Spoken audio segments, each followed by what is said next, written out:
So my wife asked me a question. If I lived where we're at right now, what type of business would I create? So right now we're in the Virgin Islands. We're on a resort for some business and a little bit of vacationing. So when she first asked me, I was like, I don't know, what could the people there afford?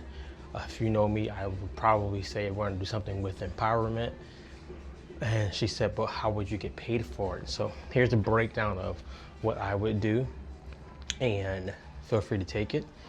And if I lived here and you are in the Virgin Islands, feel free to take it. Or if you want to partner with me, feel free to take it. So number one, I have a deep love and passion for podcast strategy. That's helping people create, launch, and grow their podcast. That's the lane I love, probably till I die.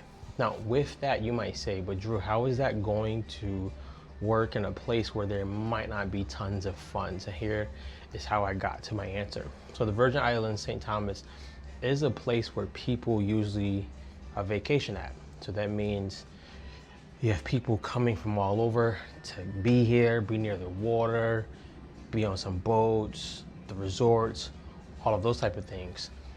With that being said, most of those people are probably business owners of some sort, or they have access to funds. So here's what I would do.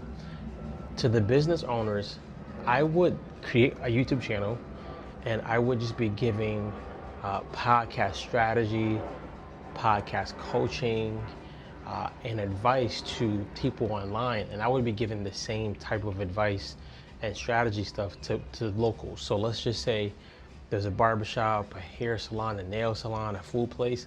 If they couldn't afford it one-on-one, I would just do it in groups. So locally, I would just do it in groups, and I would tape that for my podcast. I do some like hot seat type stuff where they get to ask me questions, they get clarity on how to market their business, right? Just because the location may not seem lucrative at first, people still will buy food, they will buy clothes, they would buy stuff for their hair, and they'll buy things that they feel are necessary. If you're a business and you don't have content and messaging, you're gonna go out of business. So that's something. Now, with taping me doing that, I would be making sure it's going on my YouTube channel. I would be tagging where I'm at, and I would be asking for sponsors. I'd be asking for people who know how to get grants, because what I would do with the grants is I would let people know we are trying to empower the youth in the place that I'm at, trying to get them to learn how to maybe not get in trouble, maybe use their time differently, learn how to podcast so that if they wanted to move somewhere else, they could eventually have the money to do so. They could podcast coach it. It can go on for days. The big problem I think that gets missed, and I could be because maybe they're not, they don't have access to somebody who could help them with the information, is just because you live in a certain place doesn't mean you can't do work for somebody in a different place. So you can still do work for people in Atlanta, LA, New York. Look at people, most VAs now are in the Philippines. Most VAs are in India. They're in different places. They're not all bunched up where you lived at. So here's what I would do as the ultimate hack. I would try to contact all business owners, and I would try these 3 packages.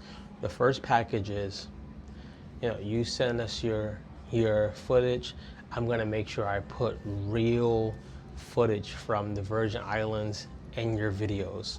So that's what we would call a B-roll. We're gonna put real footage inside of your videos from the land so people get the feeling of where you're at. That would be the first package. So I would be editing their podcast for a month. They would get realistic B-roll, and I would tell them that I'm gonna put like their flyer or something in the local towns for people to do business with them. The second tier I would offer, first one being just editing with some B-roll, real footage, not anything that you're getting from like Pexels or something like that, shout outs. The second one would be, I would host something where they come once every 6 months, maybe once every 6 months, to come and shoot their stuff. So I'm telling them I'm gonna pick out the safest places. I'm gonna pick out Airbnb that's good for you, and I can do it with other business owners so that you save on cost of the Airbnb, food. My team will handle the transportation for you. So now you're allowing this business owner to come out there. They're gonna be safe. They're gonna get good food. They're gonna shoot their own content and stuff like that. You're just handling like the logistic stuff of it for the podcasting. If they wanted to, you can come shoot it for extra money. Now, the third tier I would offer, which is something that will be, in my eyes, the best one, is I'm going to take you to the places where you can shoot your podcast episodes. It doesn't necessarily have to be just a studio. It can be outside by the beach. It can be on a resort, but you know the spots. They want to have good looking footage. Like, you know, if somebody's shooting a video next to a yacht or a boat or on the jet ski or something like that, it's going to get tons of attention. Now with that, you handle the actual shooting. So all they're doing, you're doing the same thing you did in tier 2. You're showing them the places you're gonna pick for them to stay at, the places they can get food. You'll handle the taxi, driving, and all of that, but now you're gonna shoot the footage. All they have to do is come down and shoot their episodes.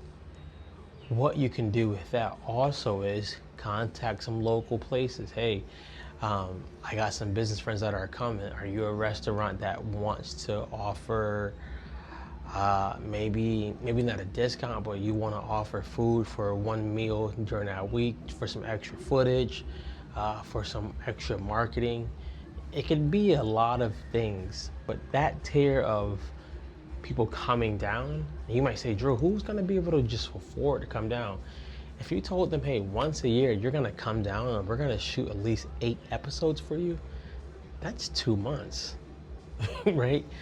And if they're shooting 8 episodes, let's just say they're down here for a week and they're shooting one to 2 episodes per day. If those episodes are about a half an hour, they're really spending about an hour a day shooting, and the rest of the time they're probably relaxing. It's going to be a business write-off, things of that nature.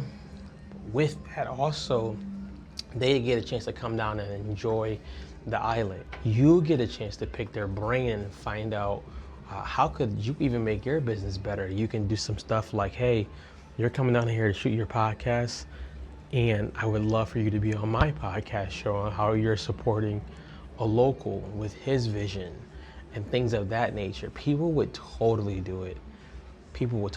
So in a nutshell, I still would be pitching podcast strategy just in a different way. I would reach out hard to people who don't live here, people who may have access to more money. And then around here with the locals, I'll try to do things like getting grants, getting sponsors, working with groups versus just one-on-ones. And I would let people know that, hey, I'm taping this because I'm vlogging my journey. Now, with all of that, right, until that pops off, I would definitely do Ubering. And anybody who's in my Uber, I would talk to them and I would ask them, hey, do you mind recording a 1-minute video for my show? I'm trying to help local kids stay safe, stay out of trouble, and do well. And you just have like a little mic with you. Like I have a Rode mic on now. Put it in the back of the car. They're gonna say yes, and you realize you're getting money for doing the Ubering. You're getting more footage for your podcast of what you want to grow. I'm gonna get ready to shut up, but if you were doing the Uber stuff, I would say make the car look as good on the inside and the outside as you can. We were just in a Uber, and I thought we were gonna die. He was driving so fast. And here they drive on the opposite side of the road, so we were just nervous already.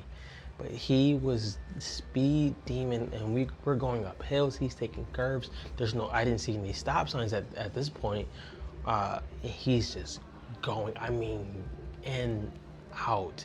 Great. He was a cool guy, but I was scared. What I told my wife is what I would have done is I would have slowed down, because if people feel safe in the car, they may tip you better. And then what I would have done is if I didn't have money to like fix the outside of the car or get a more expensive vehicle, I would have easily just probably did stuff to the inside of the car to make that uh, look good, maybe offer some water, vacuum, made it smell good, things of that nature. But that's really it. I would still do the stuff of podcasting, and yeah, that's what I would do. Question for you: what would you do if you lived in a place where you didn't live and you had to create a business? What would you do? Let me know.